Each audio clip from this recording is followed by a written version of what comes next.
ನಮಸ್ಕಾರ sir. Thank you. ನಿಮ್ಮನ್ನು ಭೇಟಿ ಮಾಡೋದು ಬಹಳ ಸಂತೋಷ ಆಯ್ತು. Thank you so much.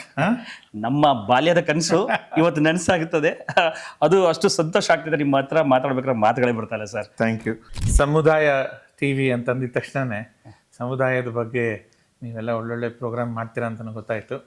So ಆ ನಿಟ್ಟಿನಲ್ಲಿ ನಮ್ಮದೊಂದು ಅಳಿಲ್ ಸೇವೆ ಅಷ್ಟೇ. ಟೋಟಲಿ ಅರೌಂಡ್ 68 ಮೂವೀಸ್ ಮಾಡಿದ್ದೀನಿ. ಅದರಲ್ಲಿ ಕೊನೆಯದು ನನ್ನ last actual film Swathi Kiranam. So ಅದು ಅಫ್ಕೋರ್ಸ್ ಕೆ ವಿಶ್ವನಾಥ್ ಸರ್ ಏನು ಹೇಳಬೇಕಾದಿಲ್ಲ. ಹೌದು.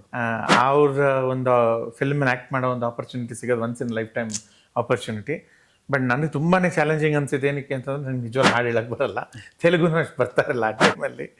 ಸುಶೀಲತೆ ಅಂದರೆ ಶಂಕರ್ ನಾಗ್. ಶಂಕರ್ ನಾಗ್ ಅವ್ರ ಜೊತೆಗೆ ಸುವರ್ಣ ಯುಗರೇ ನೋಡ್ಬಿಟ್ಟಿದ್ದೀರಾ ಬಿಡಿ, ಅದರಲ್ಲಿ ಎರಡನೇ ಮಾತಿಲ್ಲ. ನೀವು ನೋಡಿ ನಮಗೂ ತೋರಿಸಿದ್ದೀರಾ.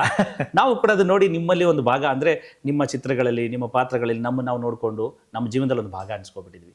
ಆದರೆ ಅವರ ಅಗಲಿಕೆ ನಿಮ್ಮ ಜೀವನದಲ್ಲಿ ಎಷ್ಟು ತುಂಬಾ ತುಂಬಾ ಸರ್, ಅದು ಏನು ಭರಿಸಲಾಗದ. ಅದರಲ್ಲಿ ಅದನ್ನ ವರ್ಡ್ಸ್ ಸಿಗಲ್ಲ ಅದನ್ನ ಎಕ್ಸ್ಪ್ಲೇನ್ ಮಾಡೋದ್ರಲ್ಲಿ. ನಾನು ಅನ್ಫಾರ್ಚುನೇಟ್ಲಿ ಬೆಂಗಳೂರಲ್ಲೂ ಇರಲಿಲ್ಲ, ಇಂಡಿಯಾಲೂ ಇರಲಿಲ್ಲ.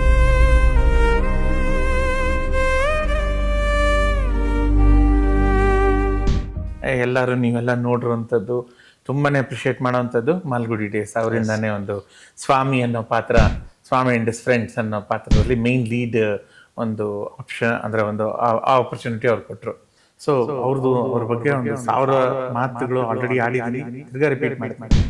ಅವ್ರದ್ದು ಮೆಟ್ರೋ ಪ್ಲಾನ್ ಆಗಲಿ, ಕಾನ್ಸೆಪ್ಟ್ ಆಗಲಿ, ಎಕನಾಮಿಕಲಿ ವೀಕರ್ ಸೆಕ್ಷನ್ಸ್ಗೆ ಬಡವರಿಗೆ ಒಂದು ರೆಡಿಮೇಡ್ ಮನೆಗಳು ಮಾಡ್ಕೊಳ್ಳೋದಾಗಲಿ, ನನ್ನ ಸಿನಿಮಾ ಬಿಟ್ಟು ಹೇಳ್ತಾರೆ ನಂದಿ ರೋಪ್ ವೇ ಆಗಲಿ, ನಮ್ದೊಂದು ಫಿಲ್ಮ್ ಸಿಟಿ ಬಗ್ಗೆ ಆಗಲಿ, ಒಂದು ಈ ಥರ ಕೌಂಟ್ಲೆಸ್ ಅವ್ರದ್ದು ಪ್ಯಾಷನ್ ಇತ್ತು. ಹಲವಾರು ಇಂಟರ್ವ್ಯೂಸಲ್ಲಿ ನಾನು ರಿಕ್ವೆಸ್ಟ್ ಮಾಡಿದ್ದೀನಿ, ನಿಮ್ಮ ಮೂಲಕ, ನಿಮ್ಮ ಚಾನೆಲ್ ಮೂಲಕನೂ ರಿಕ್ವೆಸ್ಟ್ ಮಾಡ್ತಾ ಇದ್ದೀನಿ. ಇನ್ನು ಗೌರ್ಮೆಂಟ್ ಹತ್ರ ಕೈ ಮುಗಿದು ಬೇಡ್ಕೊಳ್ತಾ ಇರೋದು, ರಿಕ್ವೆಸ್ಟ್ ಮಾಡ್ತಾ ಇರೋದು ಏನು ಅಂತಂದರೆ, ಅಟ್ಲೀಸ್ಟ್ ಆ ಸ್ಟೇಷನ್ಗಾದ್ರೂ. Next station Shankarnag metro station.